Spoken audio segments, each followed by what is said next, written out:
Good evening, ladies and gentlemen. We're going to call to order the April 15th meeting of the Orange County Mid-Decennial Redistricting Advisory Committee. It's 6:05, so we will call the meeting to order at this time. First, we'd like to go through our agenda. Next on our agenda, is the roll call. Clerk, will you handle the roll call, please? Yes. Member Olszewski? Member Jackson? Member Kilschmeyer? Member De La Portilla? Here. Member Arias? Here. Member Callen? Member Jones? Here. Co-Chair Perez? Here. Co-Chair Evans? Here. Member Baga? Here. Member Washington? Here. Member Spears? Here. Member Alfront? Presente. Member Pizzini? Member Henry? Thank you. The next item on our agenda is public comment. During this time, we will hear commentary. We have some commissioners present, so we'll get to them first. But for the benefit of those of you in attendance, if you would like to participate in the public comment process, it is imperative and necessary that you fill out a public comment card, which is available from our members of the staff. So if you would like to, and there's a young lady in the back or a few folks in the back waving them in their hands. So if you would like to participate in public comment, we must receive your written public comment card. And I so far only have two. And I can't believe that we only have two people here who want to speak tonight. So before we get into our public comment portion, I want to acknowledge Commissioner Kelly Simrod, who's so graciously hosting us. Do you want to share some words with us? Thank you so much for being here tonight. And if you'd like to reprise your role, we have a chair up here for you, Commissioner, from last time. Can you push the button? How about now? Awesome. I appreciate the offer, but I will defer to your guys' expertise because I've been here, done it, and it's a lot of work. So thank you so much for your service. I know that you guys have other commitments, full-time jobs, full-time families, full-time everything, and that oftentimes this work gets done very late at night, on the weekends, holidays. So thank you for your service. This is a super important job, the task that you have. This is more than just lines on a map, but this is about communities, neighbors, families, groups of people that have common interests, and making sure that we keep those communities together. So please, I already know that you're doing this. I've served with so many of you on this board the last go around. I know you're listening to the public input, but that should be the guiding voice, is the actual public feedback that's coming in from the constituents. Please listen to them. As far as the District 5 is going, welcome to District 5. We're here tonight. It's a very big district as it sits right now. It's very different across the entire district, ranging from Maitland and College Park, Baldwin Park, downtown Orlando, UCF, Lake Pickett, Bithlo, Christmas, all the way out to Wedgefield. It's hard as a district commissioner to represent that variety of needs because you've got everything from people who are lacking access to clean and affordable water to municipalities within District 5 that are looking at revenue issues with supporting mass transit. So it's very different needs that we see. So I really applaud your effort. With District 5, I would like to make a plea regarding the rural East. The rural East is constantly under attack. It's an agricultural area of our district. It is constantly under threat of being pushed out of our local economy. They need a place to operate their businesses, and we cannot be developing subdivisions and neighborhoods on the perimeter and expecting that they can still maintain a profitable family business. So please keep in mind that our local economy has multiple areas of constituents that we need to represent, and agricultural is one of them. So please keep that in mind. I also would like to advocate for, in the East, really having a clean District 5, looking at Avalon, Waterford Lakes, the UCF area, bringing them all into one area. So making District 5 very clean, not a meandering district that goes all around. So thank you for your service. Thank you for your advocacy. You guys are in a position of where you're deciding how basically power, votes, and everything will be distributed. And at the end of the day, what is the most important thing is that this is a democratic process where we actually have people believing that they can trust their institutions and that their vote matters. And that is what this process is ultimately about, is making people feel as though their vote matters. So thank you for all that you do and your engagement. And I'm so sorry. I thank you to the staff. I know you guys are making huge commitments as well. You guys have families and you're overtime right now. So thank you. Thank you, everybody. Have a good evening. Thank you, Commissioner. We also have with us this evening Commissioner Uribe. Would you like to greet us? We appreciate your attendance. I actually feel like I'm part of the family because I now see you guys every Wednesday. Or is it Thursday? No, it's Tuesday. Today's Tuesday. I don't even know what day of the week it is. You know, it's one of those. And I love to hear the public comment. And I got to tell you, as I continue to talk about this in my community, the biggest thing that worries me is that people do not know this is happening. People don't even realize that they voted for this measure to have 8 commissioners. They don't know what that means for them. They don't know. Like I said, I've said last time, I've had more constituents ask me, are you still going to be our commissioner? And I have to say, I don't know. And I think it's really important that the work you're doing, the thankless job that you're doing, and let's remind people that you are here because the voters voted for this, and you have all been generous with your excessive time. I've got to say, I don't get to stay as late as you all, but your time that you have made to commit to do this in the most transparent, efficient way so that you all can make sure the county and the constituents and the residents that live here will have good representation and the people that they elect will remember them. So I want to, again, thank you for your service. I want to also please anyone who's here, anyone who's watching, we need more people involved. I know that we get certain neighborhoods and communities that come and it's fantastic, but other people need to know how this is going to affect their future, their representation, and who they'll be choosing to have them in the next county commission board. You know, when you look at this, we essentially could have 6 commissioners, possibly 7 up for election, and that is enormous. That is enormous. So thank you for taking this challenge. Thank you for being there. I look forward to hosting you in District 3. That's when the party will happen. But just remember, you are seen, you are respected, and we will continue to do that, to keep that up front for everything that we do. Good luck tonight. Thank you so much, Commissioner Uribe. I see that we have Commissioners Scott and Commissioner Wilson have arrived. I don't know if either of you would like to greet our meeting.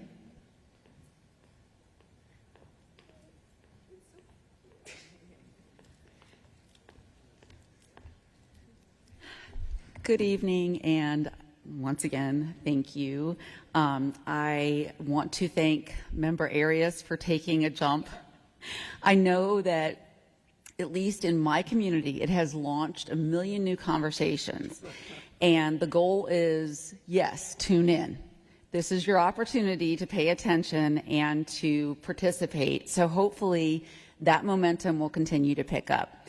As a brief sort of thought about it, and I know there's going to be plenty of time to discuss it, I just want to point out that when people talk about the 1,000 people a day that move to Central Florida, many of them are going to that Horizon West area, which I know was sort of in play in your map, and I hope that we can kind of drill down and make sure that it's not a municipality, right? It's a census designated place, but there is a sense of identity there, and it's a vibrant community, and they are very concerned with their representation. So I'm hopeful that they'll come out to the District 1 meeting that'll be coming, and I'm just excited to dig in and to hear the analysis, and I really appreciate you all.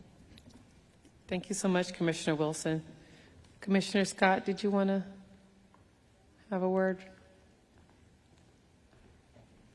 Can I have 3 words? As many as you'd like. Oh, wow. No, they didn't come here to see me. But good evening, good afternoon. As always, I appreciate you all for your time. I can imagine you have a very full plate. You're competent, capable professionals. So for you to take time to do what is a lot to do in a short period of time, I just keep wanting to tell you all thank you. So I've been busy being a commissioner. I will not be able to stay for the duration of the meeting. I have 2 community meetings, one at 6:30 and 7 o'clock, Carver Shores and Orla Vista.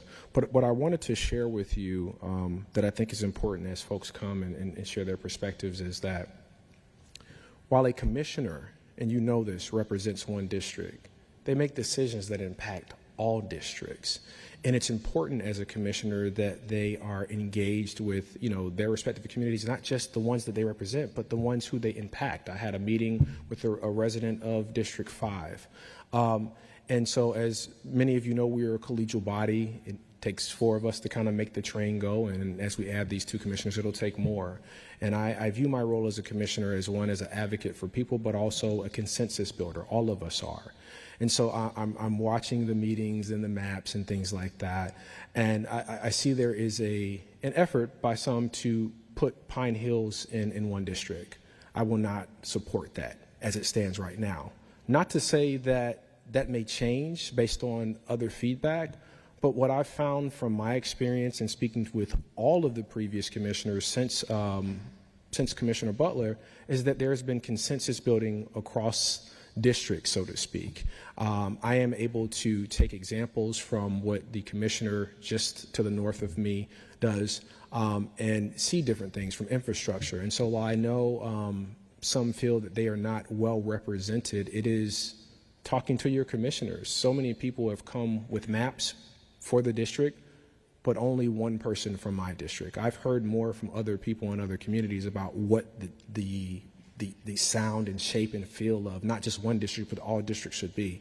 And so as you all are deliberating and having conversations and you have the opportunity to ask follow-up questions, I would ask any given person for any district, have you talked to your district commissioner? You guys were appointed by us to represent us in the district, but that doesn't mean you're going to move necessarily lockstep in how we feel, because you are competent, capable professionals. And so you're going to take whatever commissioner or mayor appointed you to do. You're going to take what these folks here come and share in all these meetings, and you're going to mix it, and we're going to come with a recipe that hopefully most people like. And so I'm just sharing my perspective about what the community looks like now and what it'll look like in the future, because I can pull a piece from every part of my district. I was a Boy Scout in Metro West. I went to Gotham Middle School. I went to Southwest Boys and Girls Club, now known as Universal Orlando Foundation, which is in City of Orlando. But I also went to the Pine Hills and Boys and Girls Club, which is in unincorporated Orange County and now is the Disney branch. I also went to the YMCA when it was on Jennings, and now it's on Hastings. And so when I can tell you my story, I can tell you every part of my story as a young man, as a young adult, growing up in and around District 6. And so I hope that as folks come to you, you will consider the different perspectives and also different motivations, not good or bad, just what someone's motivation is when they come to you with giving that for any given district.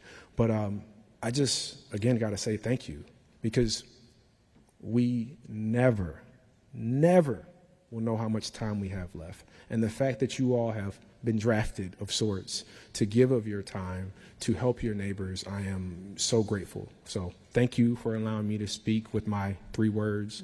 I should have did the timer to see if I can do it under 3 minutes. I'm gonna time myself next time. But thank you. I appreciate you. Thank you, Commissioner.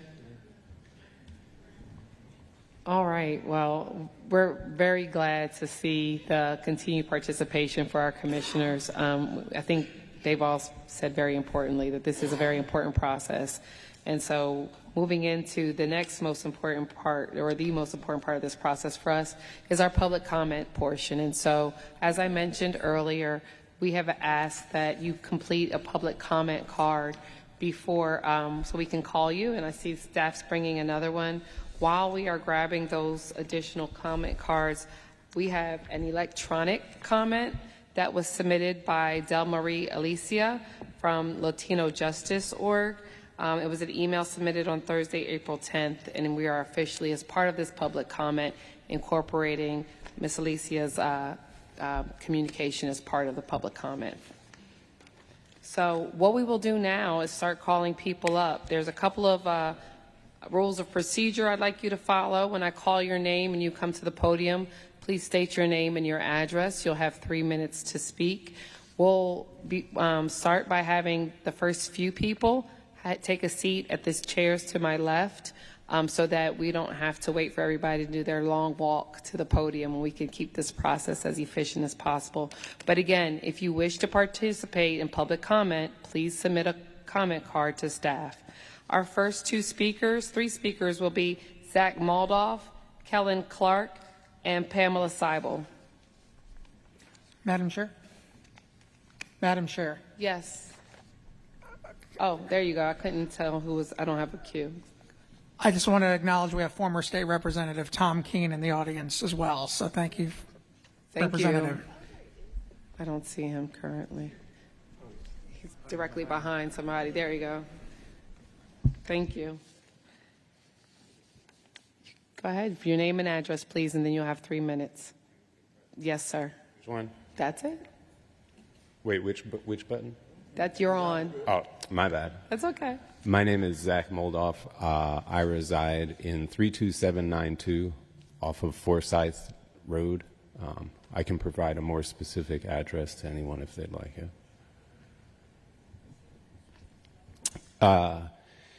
Probably some people in the room know that I'm going to give a skateboard comment, but before that, I'd like to speak to a more marginal case that my daily life involves, which is I live in an unincorporated portion of the county, which is also not part of a housing development. So we rely on well water, and we have some fairly what I would call outdated power lines. So the infrastructure that we deal with puts us in a bit of a different situation. And I don't know to what degree it can be considered, but I can imagine that as this committee meets to review the needs of all sorts of citizens across all sorts of districts,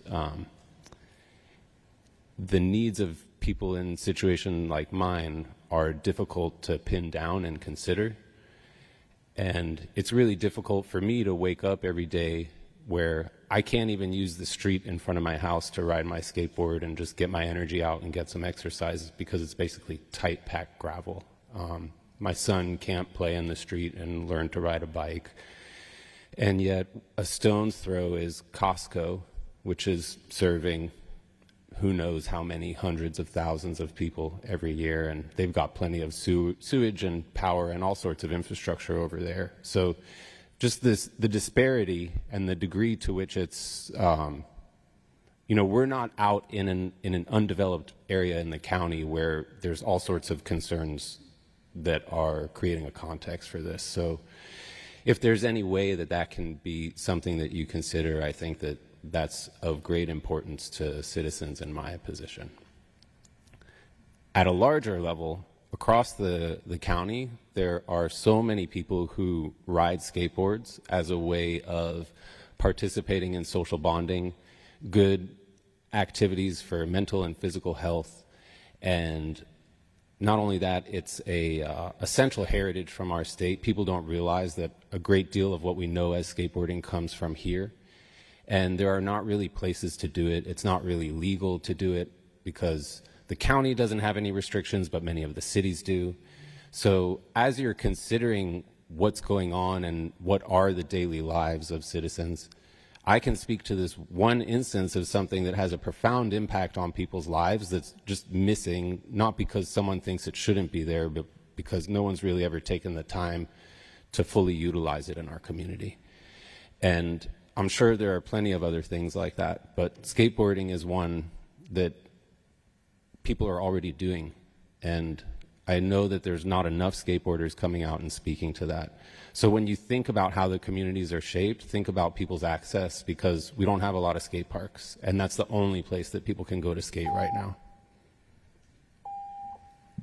Thank you so much. Our next speaker will be Kellen Clark. After that, we'll have Pamela Seibel and then Ms. Cynthia Harris. So if you can approach the waiting area. Where's the button? You're on, Mr. Clark. Oh, this one? Oh, yes, fantastic. so you're going to state your name and your address. Yes, I will. Perfect. My name is Kellen Clark. I live at 11841 Jefferson Common Circle, and I am a UCF student, one of only a couple here. And as Commissioner Uribe noted earlier, there are not enough people participating here on the ground today, whether it's in this or anything else related to the county or state level. And one of those groups that really needs to turn out more is UCF students. We have so many students, not just in UCF, but all those schools that are challenging to turn out. A lot of them, they don't live here. They don't know, how all of this connects to them and why this should matter. And it is challenging enough for me, who is someone who has spent a lot of time trying to get people to turn out, to become more involved. I found it challenging enough already to explain to people where they are in Orange County. What is District 5? Who is their commissioner? Who is with them? And as well as whether they're in Orange County versus Seminole County. And turning out students, and we want to turn out more students because we need more people involved with the process, as Commissioner Uribe noted, it'll be even more challenging if you split the UCF community. So what I would plead is, no matter how you choose to split up this community, no matter how you choose to create the new districts, who is where and why, that the UCF area stay together. It's a large group of people with a shared identity, and their voices should be together. And it is already challenging enough to turn them out, and it will be even more challenging if we split that area. So please, I would like for it to stay together if that is all possible. Thank you. Thank you, Mr. Clark, and thank you for being here. Our next speaker is Pamela Seibel. Then we'll have Cynthia Harris, followed by Eric Gray. Thank you.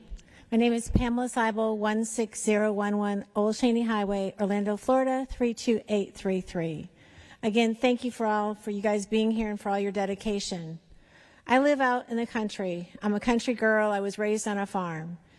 In Orlando, we picked an area east of the Econ intentionally. We wanted open space. We wanted the country life. We have worked with many residents in Orlando, also as well as leaders of Orange County, to help protect the area of East Orlando. We want to make sure, ideally, we all get to know each other. We know the people in Christmas, in Wedgefield, Lake Pickett, Lockwood, Bifflo, the whole area. And as a group, I think I can speak for myself, we would want someone who knows our area to stay in that area. And our current commissioner and our past commissioner really have dug in to know what we're about. We already have flooding, drainage from developers. We have issues with traffic, failing roads, and we have issues with our schools, with a bus hub out there. But bottom line, you can't just look at a map, circle it, and say, oh, this would be good for this person. It takes a long time to know what's in our area, what's needed, the critical resources, if they come available. And I ask that, I know it's going to be hard, and District 5 is huge, as well as across Orange County. We have a lot of rural settlements, and I live in one.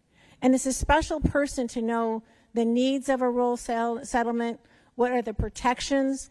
And I met with a different commissioner on something another day, and it's all about term limits, and it takes a long time to get to know an area. So I appreciate your time. I appreciate you understanding that each of the areas is very, very different, and to just move people around like checkers or something else, it won't work. Thank you.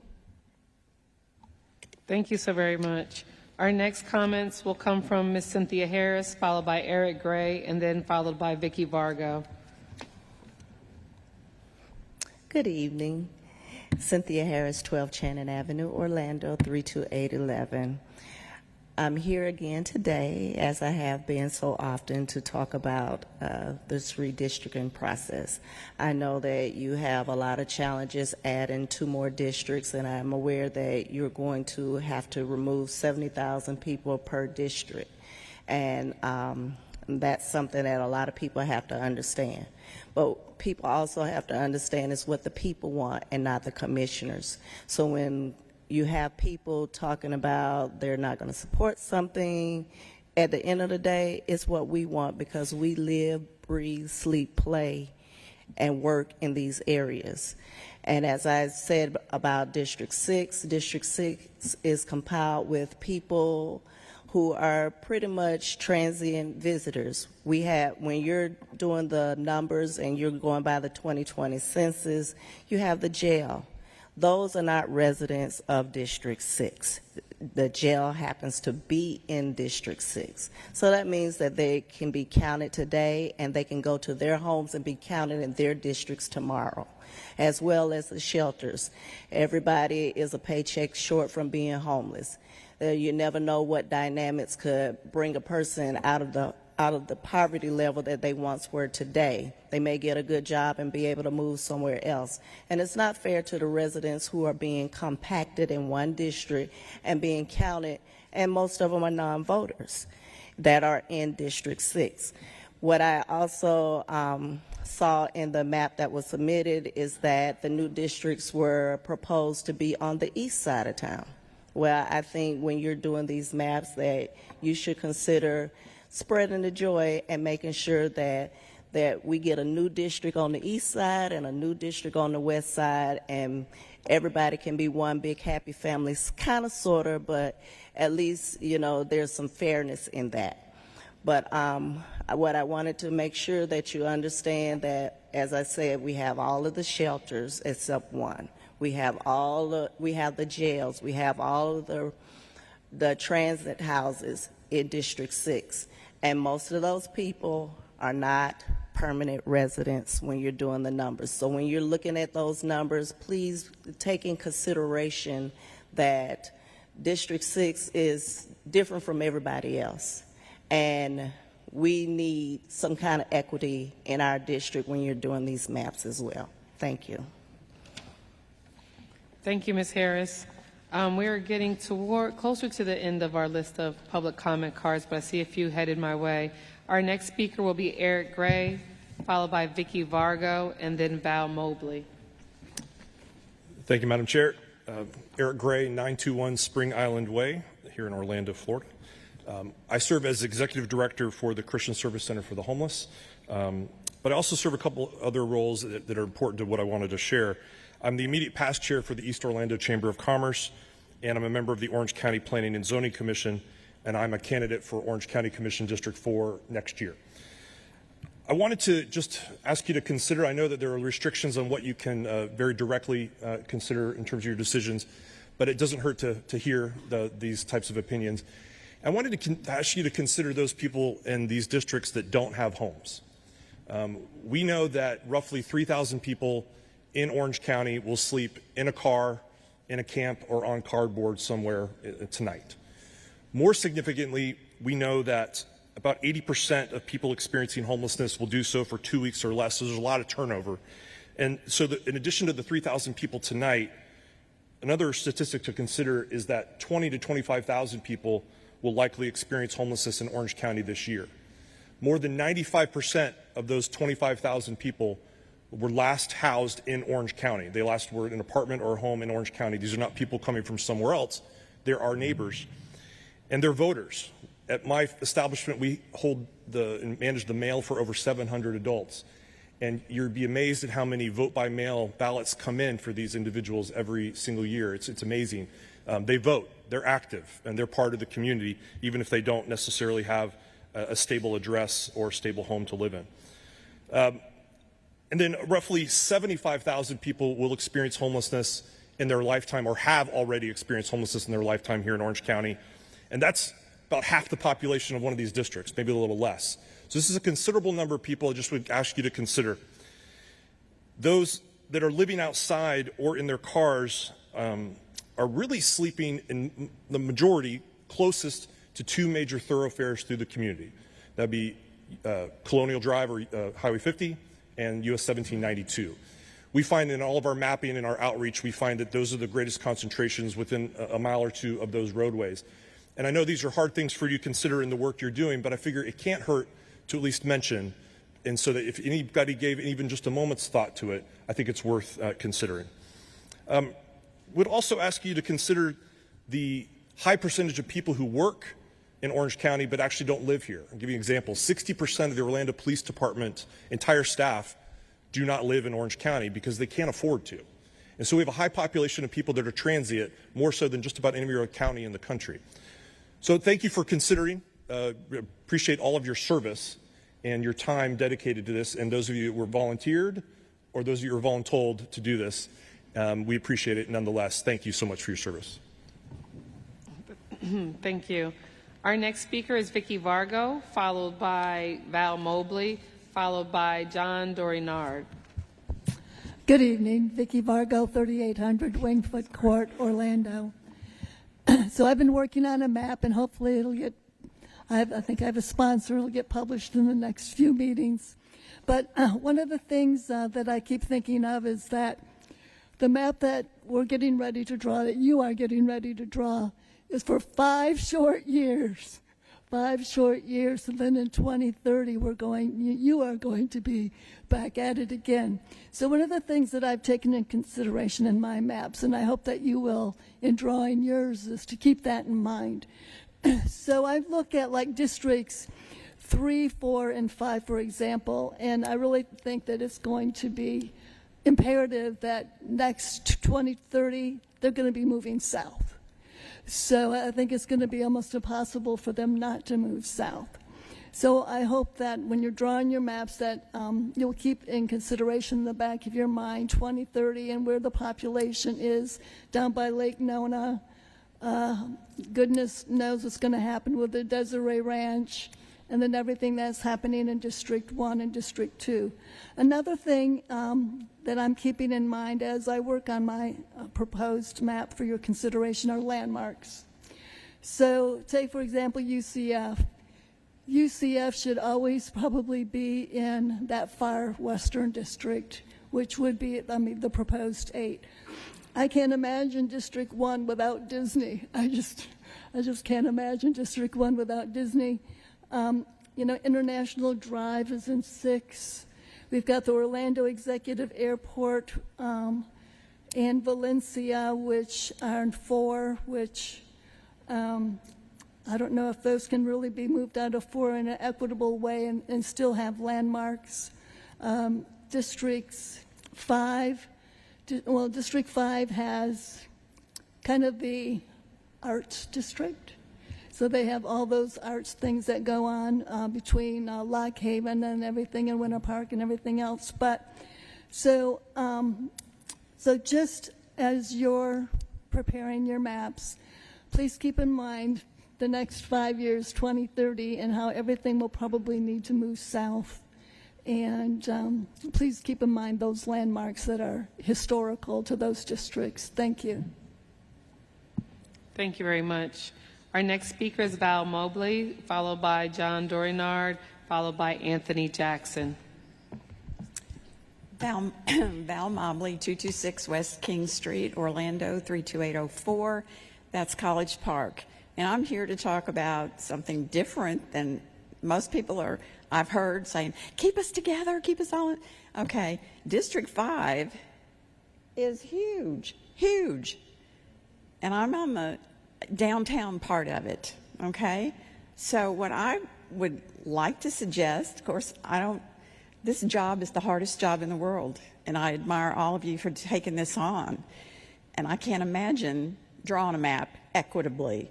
But I think, personally, Commissioner Simrad has so far to go to cover her district that we need to change the parameters of her district. And is there any way you could carve out the downtown core from hers district and give it to somebody else? Because it's just too broad. Y'all have seen the map. It's too broad. And I'm just thinking about, it's dense downtown. And I know that, the eastern part is not dense, but you can't make it all up in one section. So think about moving it out. Thinking about spreading the wealth around some. We don't need to stay in any one particular place. And I'm speaking for me, not for everybody in College Park, but, I think that they would agree. So thank you for your work, and good luck. Thank you very much. Our next speakers are John Dorinard, followed by Anthony Jackson, followed by Marley. I'm going to mess this up, and I don't want to. Marley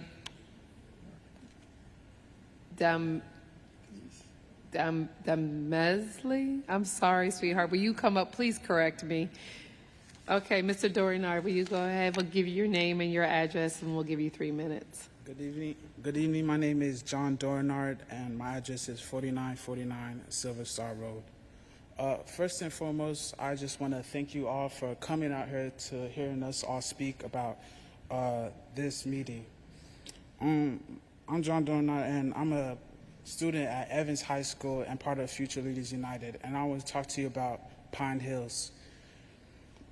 I love Pine Hills. I'm glad to be a product of the wonderful community that it provides. To me, Pine Hills is a beautiful place, but could also consider redevelopment. I want to keep our community together. Like when y'all are choosing and deciding on a map, I want y'all to consider at least keeping the Pine Hills community together and not keeping it separate. That's all. Thank you very much. Next, we'll have Mr. Anthony Jackson, followed by Ms. Marley, and then Mr. Marvin Mondesir. Good evening. My name is Anthony Jackson. I live at 4404 Sebastian Way in the Pine Hills community. I'm here to tell you something that you've heard before, and that is that I would like the Pine Hills community to stay connected. I come here as the Vice President for Future Leaders United, an organization built on the community. We participate in events all throughout the year, spanning over 100 community cleanups, building houses. We participated in the blueprint for the Lynx Center that's being built on Belco. We do so much for our community. We learn to love it, to embrace it, to do what we can to support it. But being split up how we are takes away from that. Something broken into two can't function, it can't work. It's basic sense that something split into two doesn't work well.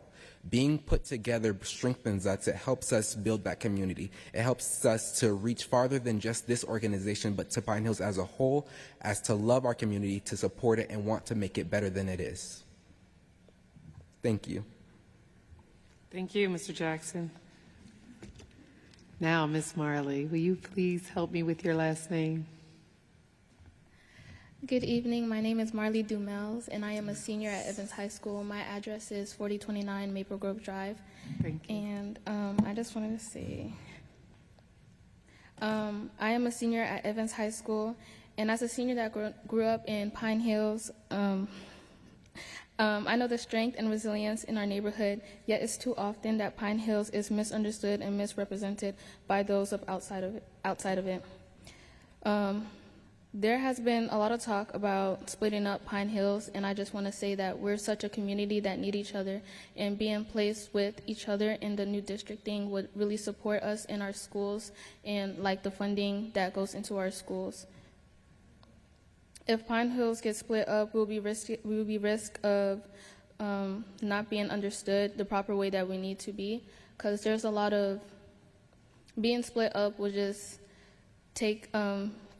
create a whole mess in how we're represented, and just like we wouldn't be able to say what we need in our community in like one place in one district. So I would just want y'all to consider that. Thank you. Thank you very much. Our last two comment cards are for Marvin Mondesir and Elijah Jean-Baptiste. If anyone else wants to participate in the public comment section, we ask that you bring your. Thank you. Mr. Mondesir and then Mr. Jean-Baptiste, you can go ahead and have a seat in the gallery. My address is 4949 Silver Star Road. Good evening, ladies and gentlemen. My name is Martin Mondesir. I'm a senior at Evans High School. I'm here to speak about the proposed redistricting and how it will affect me, my family, and my school.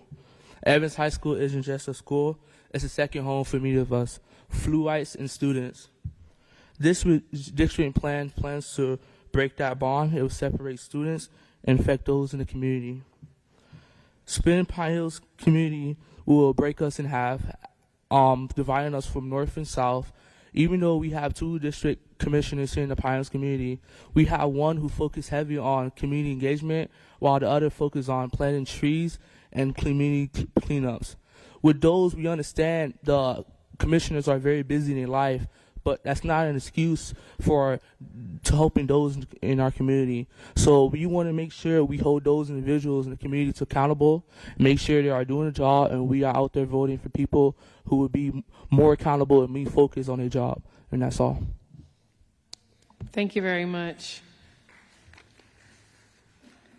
Our next speaker is Elijah Jean-Baptiste, followed by David Shepard. And these are the last two comment cards I have, so if you are requesting to speak and you have not provided a comment card, I think we know that we're coming short on time. Mr. Jean-Baptiste. Good evening. My name is Elijah Jean-Baptiste, and I live at 4949 Silver Star Road. I'm a freshman at Evans High School, and I'm a part of FLU, and today I want to just reiterate some of the things that my peers have said. So one of the points is that Pine Hill should be stayed into one district because it's pretty difficult not being one district for community unity and another reason is because as an unincorporated area, it is already difficult for representation in our votes. So splitting our districts like this will make it even more difficult for our voices to be heard. And that's all. Thank you. Thank you very much. My last speaker card is for David Shepard. Mr. Shepard, if you would like to give us your name and go from there. I'm David Shepard. I'm a resident of current District 5. My main comment is obviously District 5, as you've heard from several other people, is a very large district.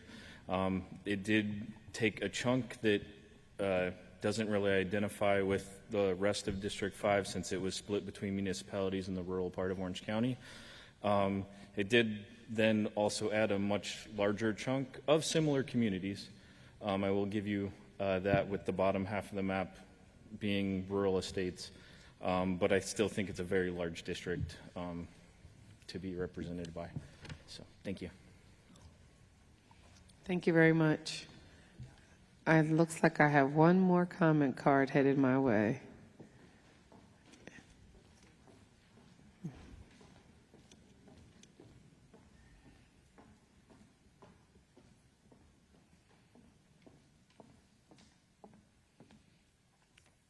Thank you. I have Bishop Stubbs. You want to come on and give us your name and address? Thank you for attending. Good afternoon, ladies and gentlemen. I represent address 208 South Paramore, 3208, 805. I live in that district, but my main concern that I was wondering, when you do the splitting, do y'all have your infrastructure already planned? Do you have an infrastructure for what's going on with the traffic, with the EMTs and all this other stuff that's taking place? It's all right to do certain things if we're going to benefit for the right reason, but if we don't have an infrastructure already planned, how are we going to divert different things? We're going to end up with a problem. We already have some serious traffic problems in Orlando throughout the Tri-County area anyway. So my main concern is the infrastructure. The infrastructure. We got to have a stable infrastructure because that's what's going on now throughout, not just Orlando, everywhere. If you got a good infrastructure, I'm with you 100%. If you don't have a good plan or good infrastructure, we got to go back to the drawing board. Thank you. Thank you very much, Bishop. At this time, we've heard from everyone who has requested to speak as part of the public comment. We've included in the record the electronic comment that was received prior to today's meeting. So at this time, we will conclude our public comment portion of this meeting. And I want to thank everybody for their participation in that process. The next item on our agenda is the review and approval of the minutes. Before you, members of the committee, are your April 10th meeting minutes. And at this time, it would be appropriate to receive any motions regarding the approval or amendment of such minutes. We have a motion to accept the minutes as presented by Member Arias and a second by Member De La Portilla. Is there any discussion?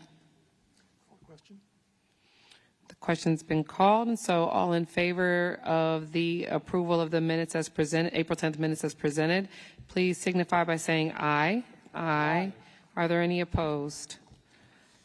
The minutes are unanimously approved. Thank you very much. The next item on our agenda is the administrative matters and review of schedule. I will turn it to staff at this time. Thank you. Thank you. Good evening. There are no administrative matters for this evening. We'll just turn our attention to your schedule. Our next community meeting is scheduled Wednesday, April 23rd at the West Orange Recreational Center, located at 309 Southwest Crown Point Road in Winter Garden, 34787, and that is District 1. Thank you. Council White, do you have any updates for us? I do not at this time. Excellent. The next item on our agenda, before I move forward, are there any questions for staff on the administrative matters? I see Member Alfont on the queue.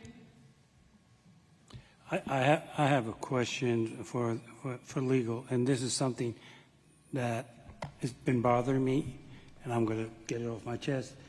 Last week, we came and approved Mr. Arias' map, and it was not really posted until yesterday afternoon. We're about to go into District 1 with 7 or 8 days prior. I understand his frustration, but at this point, I have a serious concern if we have given enough time to the general public to go over the map based on our previous procedure. I'm aware that we did make a motion for my colleague, and it was approved, and I voted for it. But my impression when I voted for it was that it would be posted the next day, and it wasn't. It was posted yesterday morning, and the special button that was created was in the afternoon. I'm not sure, and this is just a question for all of us, if we are going to feel comfortable with such short notice to go next week into discussion of this, or should we leave it for District 3 meeting, which is Mr. Arias' district, and give more time? It's just a concern I had, and I'm bringing it up to legal because I think it is a concern that somebody might say, you'd read and not give us sufficient time to go over the map. I'll leave it at that. Sure. So I understand the concern. There really is no legal requirement for publishing of the map, so I understand the delay in getting it posted. However, for today's purposes, it's simply an informational item.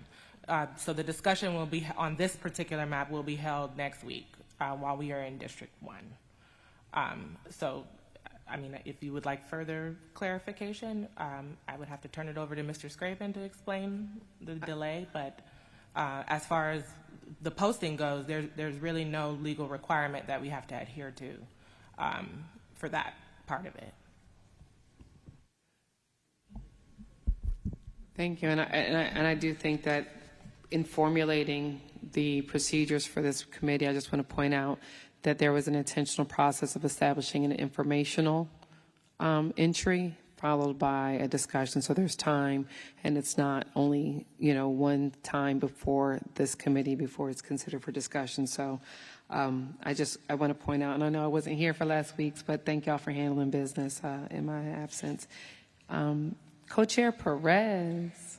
Scott, can you let us know, I certainly don't agree that we need more time, but I certainly understand Jimmy's concern.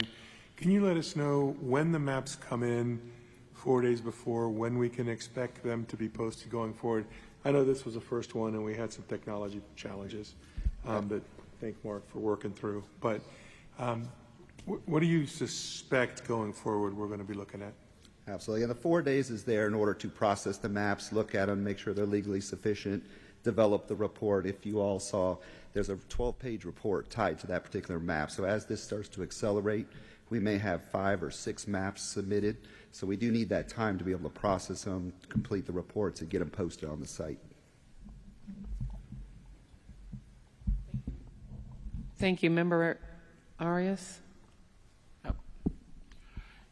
If the remainder of the board wishes to move my presentation, just so that you all know, it doesn't make a difference to me whether I present next week or the week after. So, That's all. My point being is I would defer to the board.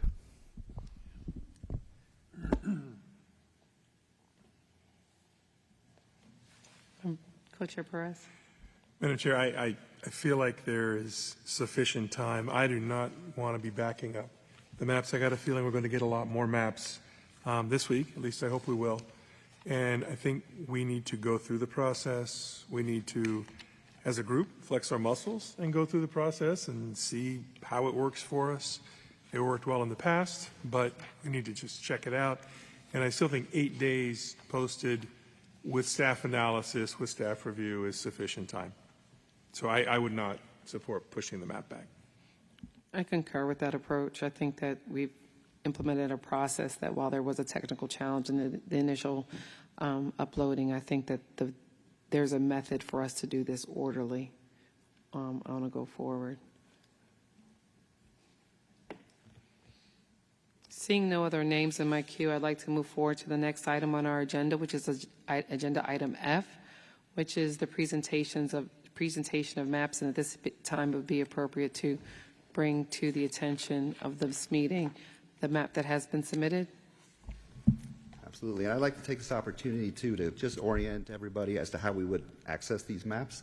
So what you see on the screen is our county's redistricting webpage. And if you scroll down a little bit, there we go. We've got buttons on there to allow you to get to the mapping software, to also be able to get to the View Submitted Maps. That was the button that we added. We also have our Resources button, Presentation, Maps, and Resources, and more. So what we'll look at is the vendor's website. This takes us directly to the maps received. So as the maps come for this board, they will show up in this area, maps submitted for public review. We see the very first map is displayed. It also has the map, which we'll launch in a minute, and it has the technical report that I mentioned. There's a 12-page report tied to this map that gives all of the statistics. Then as the board discusses these next week, it'll either be approved to move forward. At that point, it'll go under Maps Accepted, and it'll be renamed as Map 1. They'll follow that process. Anything that's voted down will then move to Maps Removed from Consideration. So the process, it'll start in the top, and then as it's taken up by the board, it'll move into one of those other two sections.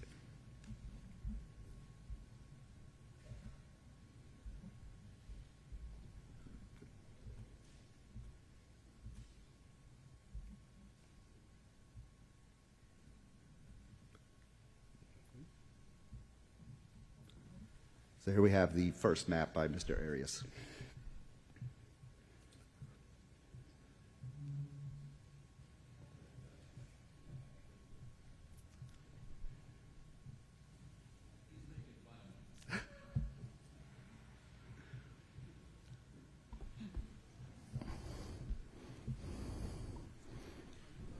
Mr. Scraven, could you go through and just articulate for people what the districts are on this map? Oh, sure. Or what's in the report? Probably be the best way to refer to it.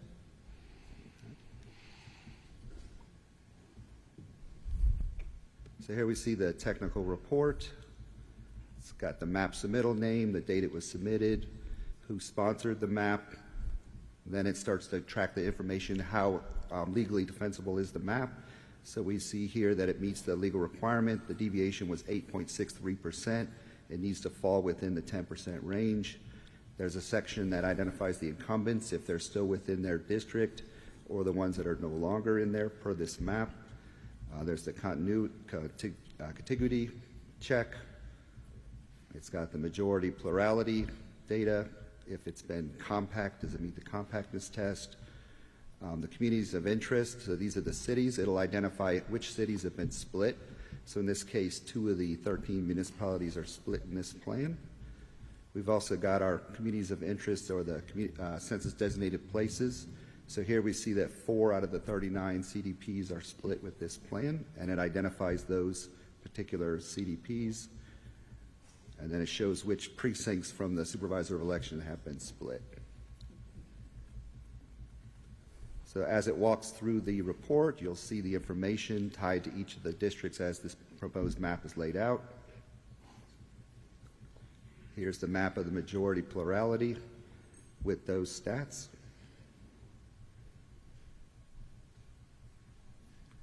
And at this point, it steps through each of the 8 districts. So it'll zoom in on that particular district and give statistics about that district.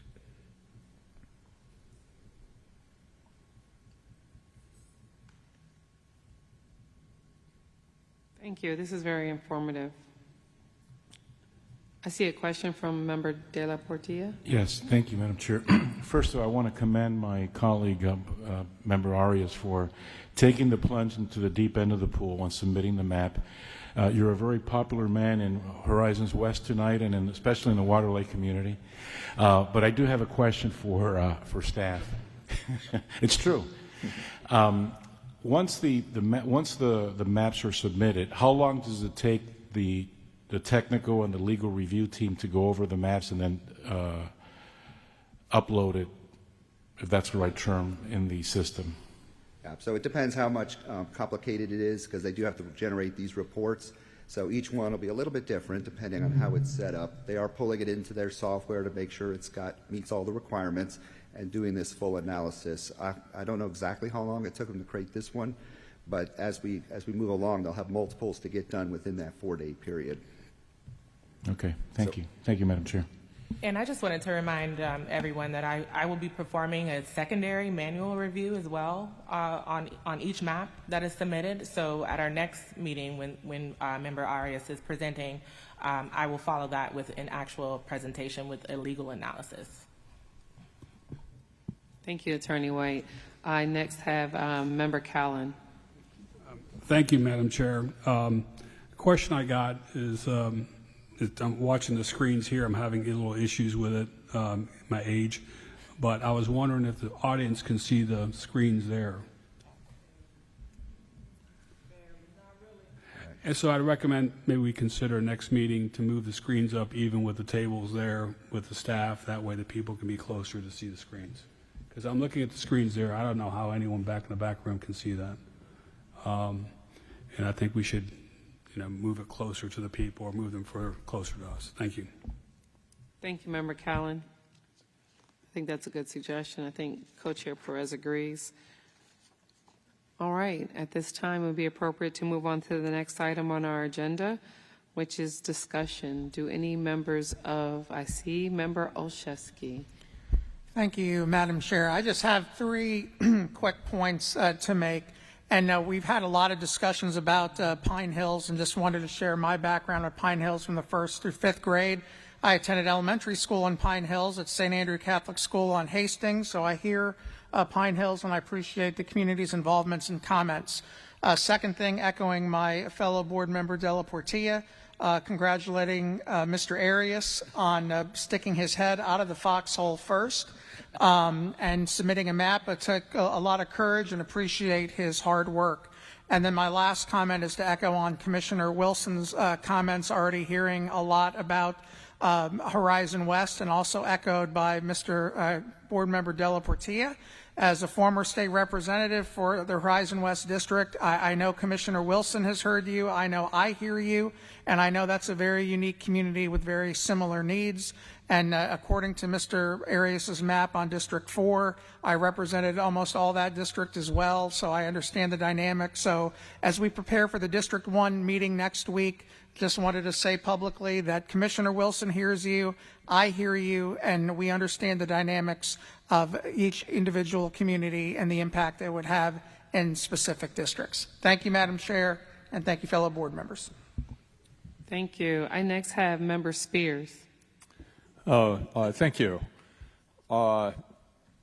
We heard from members of the public today that were expressing concerns about whether or not we are adequately accounting for people that are either temporarily housed in prisons or shelters or that are homeless. And so that just brought to my mind if perhaps the staff could explain to us how the census has attempted to capture the data for for the homeless population, which I know there's a substantial homeless population in my neighborhood. I see them every day. But and I think it's very important that they're accounted for. Same thing with the temporarily housed people in either the shelters or the prison. So my question is, how are these populations accounted for with the census data, and also how are they accounted for in the supplemental data that we are likely to be using?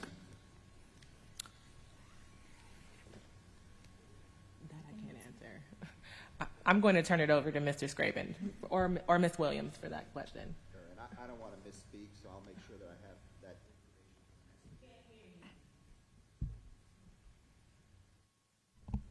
There we go. Yes, I don't want to misspeak, so I'll make sure that I get the exact information. I'll share it with the group next time. Okay, fair enough. Thanks.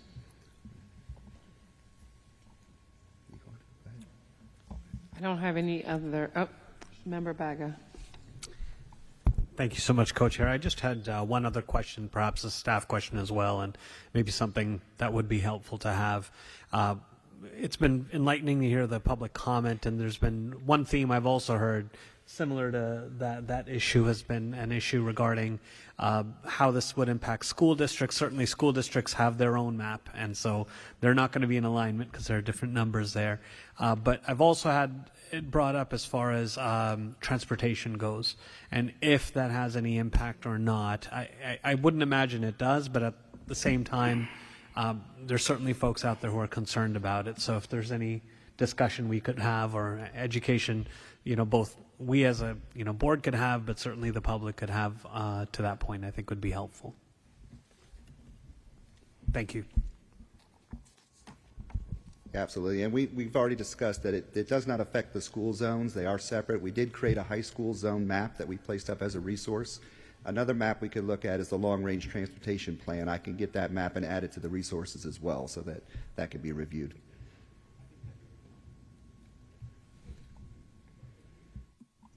Thank you. Next, I have Member Arias. So I just had a question for you, Chair. So does that mean I'm presenting next week? Yes, you will. All right. That's all I needed to know. Thank you. I try to give you a way out. And next, we have Member Alfont. Okay. Scott, can I call the consultant and ask them some information about this map that you did not publish? Is that okay? Absolutely, yes. Okay. Jason, last week you made me think you are right. We should not be making promises we can't keep. I will make this promise. I understand that we cannot keep the city of Orlando. It's going to be divided because it's too large. There's no way we can keep it in one district, so that's not going to happen. Also, the federal government has created what I call a fictitious community called Alafaya, which goes from Seminole County all the way to Osceola County and has about 106,000 people. They could call it whatever is. That's my neighborhood. It would people of UCF have very little in common with the people down at the end of District of Alafaya. So it's not a real community. That one is so large, it's 106, that if you split it up, I could live with that one. Otherwise, I will be honest, I can't. And I want it to be clear, two things. One, there is a glitch in the system that existed the last time around and apparently it's not fixed with Belle Isle. Belle Isle incorporated a non-residential area, an industrial park into it, and that's why every map that is going to be submitted is going to have that glitch. It's in the system. You have to know how to correct it, and it is possible, but it is in there.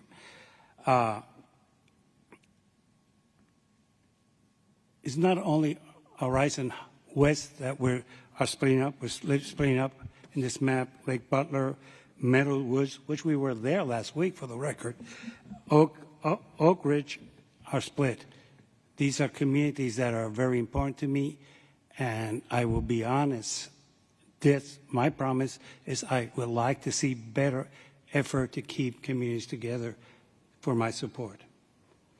Last but not least, I might not be here next week unless I get somebody to give me transportation because health matters that I don't wish to discuss. So if I'm not, that's fine. That's why I wanted to get it off my chest tonight because there's a chance that I might not make it.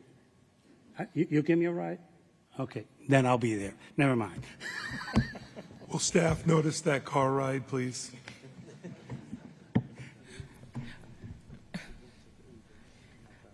Mr. Chairman, I couldn't tell if that was a joke or. Okay. I have no other names in the queue. Is anyone else desiring to speak during the discussion portion of our agenda? No, so we'll move to closing remarks. And first I'll turn to my co-chair, Co-Chair Perez, excuse me. I don't really have much closing remarks. I want to thank everybody for coming out and for sharing your input. Please don't feel like the only way you can share input is to come to the microphone. You can always send us an email or send any one of us individually an email. I also want to remind everyone there's a lot of maps up on the system. The only maps that matter are the sponsored maps. The only maps we will look at or consider are the sponsored maps. So if you want to submit a map, the process is to reach out to one of the 15 of us and ask us to sponsor that map. And if the map makes sense, I'm sure everybody will be willing to do it. But if you create a map and you don't get it sponsored, if none of us submit it, it's not going to be listened to or talked about, just so you know. And finally, I'm loving the spirit and the attitude because it's going to take a lot of fun to get through this process, a lot of patience and a lot of flexibility. And I feel like we're building that as a team through these meetings. And I appreciate everybody up here who's super positive, working hard with one end goal in mind. Thank you, Co-Chair Perez. Member De La Portilla. This is now our fourth community meeting. I want to commend the young people of Pine Hills. You were president in District 6. You were president in District 6, in District 2, in District 4, especially those that are in high school. You either drove or got somebody drove you out here. So keep up the good work. You guys are learning a lot. We're all hearing your comments. I think that it's very clear. And just thank you for showing up. And next week we'll be in District 1, so I hope to see you there too. Thank you.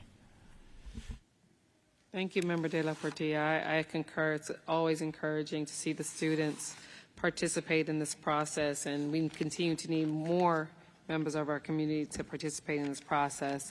I have no other names in my queue, so I'm going to give my last few remarks and call it an evening for us. I just wanted to remind you that our next meeting is Wednesday, April 23rd in District 1.